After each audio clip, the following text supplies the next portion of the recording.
नमस्कार दोस्तों, social media पे इन दिनों एक ही चीज की चर्चा हो रही है और वो है लक्षद्वीप और मालदीव। क्या है मामला? ये मामला तब शुरू हुआ जब हमारे प्राइम मिनिस्टर नरेंद्र मोदी एक वीडियो शेयर करते हैं लक्षद्वीप में और लोगों को जागरूक करते हैं कि लक्षद्वीप आए, बाहर में पैसा खर्चा करने के बजाय हमारे देश में पैसा खर्चा करें, जो हमारा देश का पैसा है बाहर ना जाए और हमारे देश में रहे। यानी अपने देश को बढ़ावा देना कहाँ तक गलत है? इसमें एक वर्ड भी मालदीव का नाम नहीं लिया जाता है, लेकिन मालदीव में कोहराम मच जाता है। क्यों? क्या है मालदीव और क्या ऐसा हो गया है कि प्रधानमंत्री नरेंद्र मोदी के खिलाफ वहाँ के मंत्री कुछ भी उल्टा सीधा सोशल मीडिया पे लिख रहे हैं। हालांकि वहाँ के मंत्रियों को, जो 3 मंत्री थे जो सोशल मीडिया पे भद्दा कमेंट प्रधानमंत्री नरेंद्र मोदी के खिलाफ किए थे, इसे सस्पेंड कर दिया गया। तो आइए जानते हैं क्या है मामला। अर्थव्यवस्था की 1/3 सैलानी भारतीय मालदीव जाते हैं घूमने, फिर भी मालदीव अपना रिश्ता क्यों खराब करना चाहता है भारत के साथ? तो ये मामला इंडिया वर्सेज मालदीव कंट्रोवर्सी का है। प्रधानमंत्री मोदी के लक्षद्वीप के दौरे के बाद मालदीव सरकार के 3 मंत्रियों ने भारत और पीएम मोदी को लेकर अभद्र बयान दिए, जिससे विवाद खड़ा हो गया। विवाद से यहाँ की पर्यटन आधारित अर्थव्यवस्था को खतरा उत्पन्न हो गया है। मालदीव के साथ सोशल मीडिया टिप्पणियों से शुरू हुआ विवाद अब राजनीतिक रूप ले चुका है।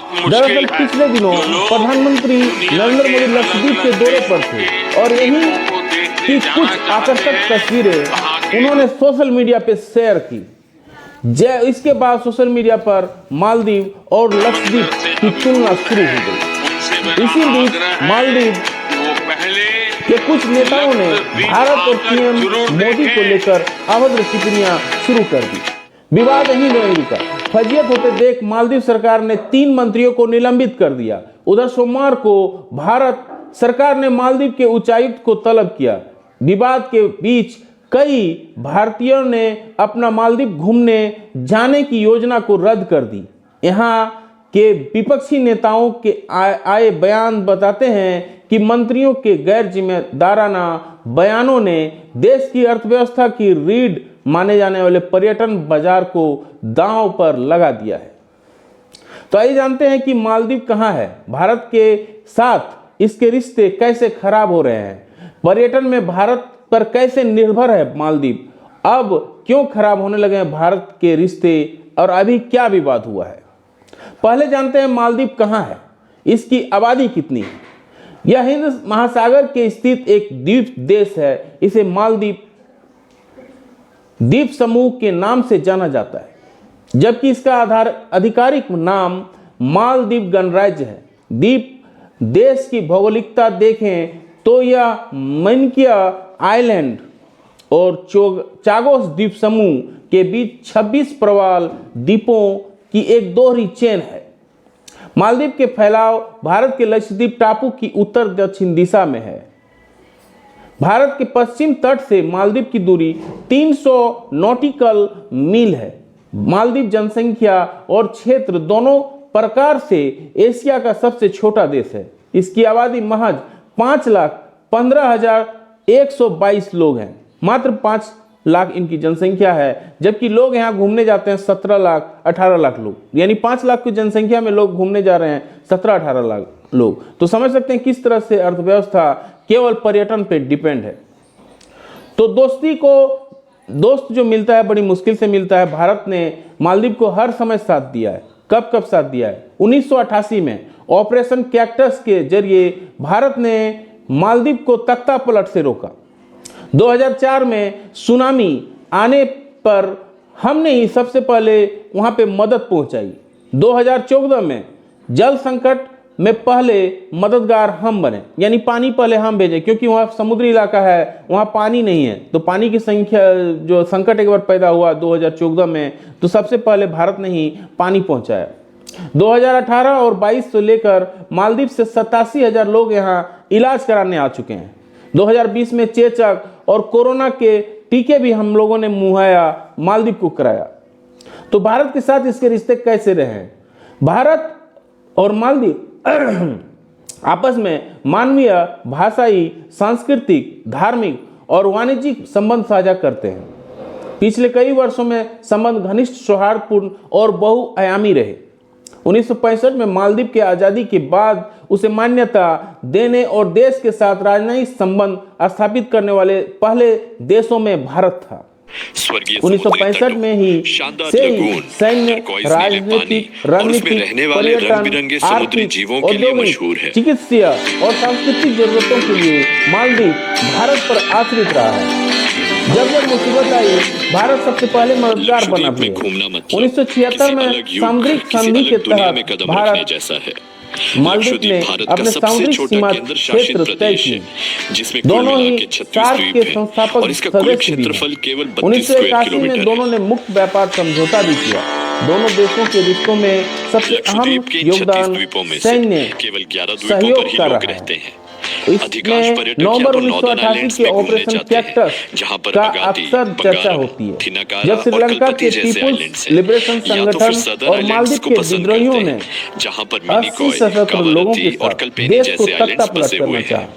वे राजधानी माले पर आज इस वीडियो में वॉकिंग वॉन्डरर के साथ आप लक्षद्वीप के खूबसूरत आइलैंड्स को एक्सप्लोर करेंगे। इस वीडियो में हम आपको लक्षद्वीप का एक खूबसूरत वर्चुअल टूर देंगे। वर्चुअल टूर के साथ साथ हम आपको लक्षद्वीप को विजिट करने से रिलेटेड हर टाइप की इंफॉर्मेशन देंगे, जैसे कि लक्षद्वीप को विजिट करने का बेस्ट टाइम कौन सा है, यहाँ विजिट करने के लिए आपको किस टाइप के परमिट्स ऑब्टेन करने पड़ेंगे, यहाँ पहुंचने का बेस्ट मोड ऑफ ट्रांसपोर्टेशन कौन सा है, और भी ऐसे कई सवालों के जवाब आपको इस वीडियो में देखने को मिलेंगे। तो इस वीडियो को एंड तक जरूर शुरू कर दिया। साथ ही अगर इस चैनल पर इस ऑपरेशन में कुछ घंटे लगे। माले को वापस कब्जे में ले लिया गया। इस ऑपरेशन में भारत के कई सैनिकों ने बलिदान भी दिया। तो ऐसे बढ़ाए गए मदद के हाथ। पर्यटन अपनी प्राकृतिक खूबसूरती के अलावा अपने रिच कल्चर और हेरिटेज के लिए लक्षद्वीप जाना जाता है। आइलैंड के लोगों के लाइफस्टाइल की बहुत अच्छी झलक आपको यहाँ पर देखने को मिलेगी। कोकोनट से बनाए जाने वाले अलग-अलग प्रोडक्ट्स और फिशिंग ही यहाँ के लोगों का मालदीव की जीडीपी का लगभग चौथाई हिस्सा है और परोक्ष रूप से जीडीपी का बहुत बड़ा हिस्सा है। इसके साथ ही पर्यटन यहाँ प्रत्यक्ष रोजगार का भी बड़ा जरिया है। मालदीव के लोगों के लिए रोजगार के अवसरों में पर्यटन का योगदान 1/3 से अधिक होता है। यदि पर्यटन से जुड़े क्षेत्रों को शामिल कर लिया जाए तो यहाँ के कुल रोजगार प्रत्यक्ष और अप्रत्यक्ष रूप से पर्यटन क्षेत्र का लगभग 70% तक बढ़ जाता है। तो भारत पर कैसे निर्भर है मालदीव का पर्यटन? पिछले कुछ वर्षों में मालदीव जाने वाले पर्यटकों में भारतीयों की संख्या सबसे अधिक है। 2018 में देश के पर्यटन बाजार में भारत की हिस्सेदारी लगभग 6.1% थी। इस साल भारत में 90,474 लोग मालदीव घूमने पहुंचे, जो पर्यटकों के आगमन का 5वां सबसे बड़ा स्रोत था। 2019 और 2018 की तुलना में लगभग दोगुनी संख्या में भारत पर्यटक द्वीप देश पहुंचे, जो अन्य देशों के मुकाबले दूसरे सबसे ज्यादा आंकड़ा था। जब दुनिया महामारी के प्रकोप से गुजर रही थी, ऐसे वक्त में 2020 में मालदीव के पर्यटन बाजार के लिए सबसे बड़ा स्रोत भारत बना। इस साल लगभग 63,000 भारतीयों ने मालदीव का दौरा किया था। 2021-2022 में भारत से 2.91 लाख और 2.41 लाख से अधिक पर्यटक मालदीव पहुंचे। इस तरह से दोनों वर्षों में मालदीव का पर्यटन बाजार भारतीयों की भागीदारी क्रमशः 23% और 14.4% रही, जिससे भारत शीर्ष बाजार भी बना रहा। 13 दिसंबर 2023 तक भारत 11.1% बाजार हिस्सेदारी के साथ मालदीव के लिए दूसरा प्रमुख स्रोत बाजार रहा। 13 दिसंबर तक 1,93,693 भारतीय सैलानियों ने मालदीव की यात्रा भी की। तो अब क्यों बिगड़ने लगे हैं दोनों देशों के रिश्ते? दोनों देशों के बीच दशकों से चले आ रहे मधुर रिश्तों की कड़वाहट 2023 के मालदीव आम चुनाव के बाद आई।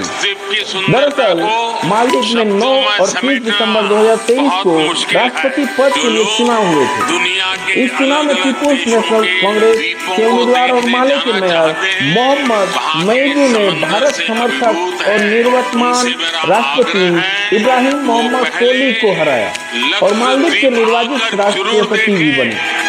इससे पहले चुनाव प्रचार के दौरान मैजू की पार्टी इंडिया आउट नाम से अभियान चलाया था, जिसमें वहां मौजूद करीब 70 भारतीय सैनिकों को भी वापस भेजने का चुनावी वादा शामिल किया गया था। सोली के हार के साथ ही आशंका जताई गई थी कि भारत और मालदीव के रिश्ते खराब हो सकते हैं, क्योंकि मौजू चीन समर्थक माने जाते हैं। चुनाव से पहले चीनी कम्युनिस्ट पार्टी के अधिकारियों के साथ एक बैठक में उन्होंने कहा भी था कि अगर वो राष्ट्रपति बनते हैं तो चीन और मालदीव के रिश्तों में नया अध्याय शुरू हो जाएगा। तो मैजू के राष्ट्रपति बनने के बाद आशंकाएं हकीकत होने लगी। इसका पहला उदाहरण जब देखने को मिला जब नवंबर 2023 में मालदीव जिसमें कुल मिला के 36 द्वीप के राष्ट्रपति की शपथ लेने के बाद मैजू के कार्यालय में आधिकारिक रूप से घोषणा की कि सरकार ने भारत से देश केवल 11 द्वीपों पर से अपनी सैन्य मौजूदगी वापस लेने को कहा है। यहीं से दोनों देशों के मधुर रिश्तों में करवाहट शुरू हो गई। अभी क्या हुआ? 2 और 3 जनवरी को प्रधानमंत्री नरेंद्र मोदी केंद्र शासित प्रदेश लक्षद्वीप के दौरे पर गए थे। इसी दौरे की तस्वीरें उन्होंने सोशल मीडिया पर साझा की, जिसमें आज इस वीडियो में समुद्री बीचों के आकर्षक नजारे भी देखने को मिले। इसी बीच मालदीव सरकार के 3 मंत्रियों ने भारत और पीएम मोदी को लेकर अपमानजनक बयान भी दिया, जिससे विवाद उत्पन्न हो गया। जैसे कि खुद देश में विपक्षियों की तीखी आलोचना के बीच मालदीव सरकार ने 3 मंत्रियों को निलंबित भी कर दिया। अब सोमवार को भारत सरकार ने आधिकारिक रूप से विरोध जताने के लिए मालदीव के उच्चायुक्त को तलब भी किया। साथ ही अगर इस चैनल तो ये मामला पूरा राजनीतिक और जियोपॉलिटिकल के लिए काफी इंपॉर्टेंट हो गया है।